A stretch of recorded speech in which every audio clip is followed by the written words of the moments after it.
Sorry. My name's David Joswick. I'm an addict in recovery. I just recently celebrated a year clean and sober on March 26th. I want to read a passage, Psalm 91, that was passed down from my great-grandfather to my grandfather to my father and now to me. You who live in the shelter of the Most High, who abide in the shadow of the Almighty, will say to the Lord, my refuge and my fortress, my God in whom I trust. For he will deliver you from the snare of the fowler, and from the deadly pestilence he will cover you with his pinions. And under his wings you will find refuge. His faithfulness is a shield and a buckler. You will not fear the terror of the night, or the arrow that flies by day, or the pestilence that stalks in the darkness, or the destruction that wastes at noonday. 1,000 may fall at your side, 10,000 at your right hand, but it will not come near you. For he will command his angels concerning you to guard you in all your ways. On their hands they will bear you up, so you will not dash your foot against a stone. My life before I met Christ was chaos, completely unmanageable. I was brought up through the church, and I kind of turned my back. When I was still actively using, I got to a point where everything was a mess. I was totally lost. I lived my life in fear. And through all that, I got to a point where I dropped to my knees and I asked for help.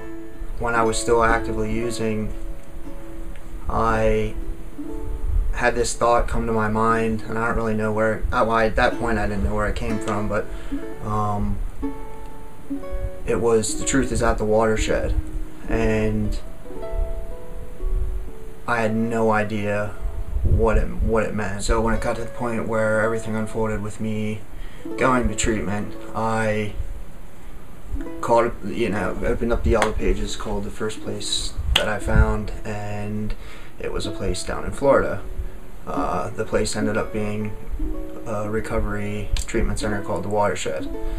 There was an airplane pilot that used to fly over the treatment centers down there, and he would write words in the sky with the smoke stuff that comes out the back of an airplane.